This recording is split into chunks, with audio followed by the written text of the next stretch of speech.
Delhi high court ने network marketing से जुड़े हुए लोगों को दी है एक बड़ी सौगात। चलिए जान लेते हैं विस्तार से। दिल्ली हाई कोर्ट का बड़ा और अहम फैसला। अब अमेजन, फ्लिपकार्ट और स्नैपडील जैसी कंपनियां डायरेक्ट सेलिंग यानी सीधे ग्राहकों को सामान बेचने वाली कंपनियों का सामान बिना उनकी मंजूरी के अपने प्लेटफॉर्म पर नहीं बेच सकेंगे।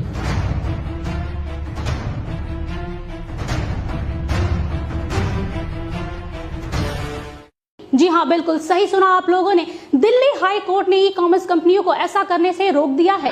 आपको बता दें कि ये बड़ा फैसला जस्टिस प्रतिभा एम सिंह ने अपने अंतिम निर्देश डायरेक्ट सेलिंग करने वाली कंपनियों की याचिकाओं पर यह अहम फैसला सुनाया है। अब जरा विस्तार से जान लेते हैं कि आखिरकार इतने बड़े फैसले के पीछे क्या मकसद हो सकता है। दरअसल इन कंपनियों ने आरोप लगाया था कि उनकी ब्रांडों के उत्पादों को ई कॉमर्स कंपनियां अपने प्लेटफॉर्म पर सस्ती दरों पर बेच रही है, जिससे इन्हें भारी नुकसान का सामना करना पड़ रहा था। उन्होंने ये भी आशंका जताई है कि उनके प्रोडक्ट यानी उनके उत्पाद के साथ छेड़छाड़ और जालसाजी भी की जा रही थी। दरअसल ई कॉमर्स कंपनियों द्वारा बेचे जा रहे सामानों की कीमतों में हमेशा से उतार चढ़ाव देखने को मिलता रहा है, जिससे ग्राहकों को सस्ते दामों पर लुभान्वित ऑफर मिलते आए हैं, जिसके कारण ग्राहक उन उत्पादों के विषय में ज्यादा जानकारी नहीं लेते थे और धोखा खाते थे। उन्हें असली और नकली उत्पादकों के विषय में पता ही नहीं चलता था।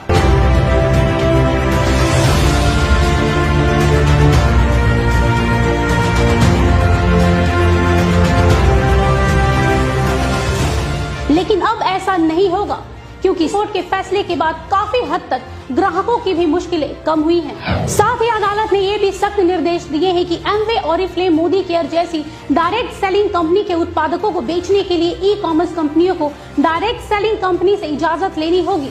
बिना इन कंपनियों के इजाजत के उनके प्रोडक्ट को बेचना गैर कानूनी माना जाएगा।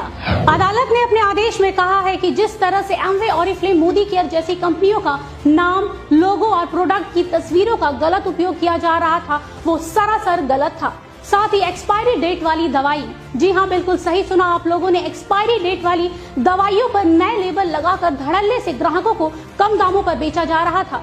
इससे ये स्पष्ट रूप से साबित होता है कि उपभोक्ताओं को भ्रमित किया जा रहा था और उनके स्वास्थ्य के साथ एक गंदा मजाक किया जा रहा था। हाई कोर्ट के इस बड़े और अहम फैसले पर नेटवर्क मार्केटिंग से जुड़े लोगों को काफी हद तक राहत मिली है और साथ ही कोर्ट के इस ऐतिहासिक फैसले पर नेटवर्क मार्केटिंग से जुड़े लोगों को काफी खुशी भी मिली है।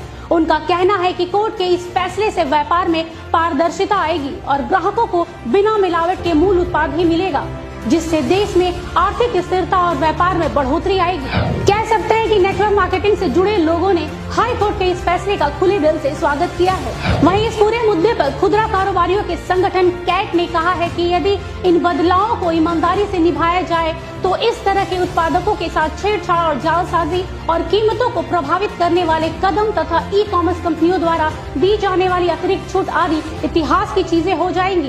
दोस्तों, कोर्ट का फैसला तो सराहनीय है, लेकिन हम ग्राहकों को सचेत करना चाहते हैं। चंद पैसों की लालच और लुभान्वित ऑफर से आप लोग प्रभावित ना हो। अगर आप ऐसा करते हैं तो आप अपने अनमोल स्वास्थ्य के साथ खिलवाड़ करते हैं। याद रखिए, जो चीजें आसानी और कम दाम पर मिल जाती हैं, वो कभी हमारे स्वास्थ्य के लिए फायदेमंद नहीं हो सकती। अगर आप किसी भी डायरेक्ट सेलिंग कंपनी का उत्पाद खरीद रहे हैं तो उस कंपनी और उस कंपनी के उत्पाद के विषय में पूरी जानकारी ले ले, तब जाके उसे खरीदे। साथ ही हम ई कॉमर्स कंपनियों से भी गुजारिश करते हैं कि कोई भी डायरेक्ट सेलिंग कंपनी के प्रोडक्ट को अपने प्लेटफॉर्म पर बेचने से पहले उन कंपनियों से इजाजत जरूर ले ले और साथ ही सरकारी नियमों का पालन करते हुए ग्राहकों को सामान बेचे। याद रखें, ग्राहकों की उम्मीदों के साथ खिलवाड़ करना खुद को धोखा देना है।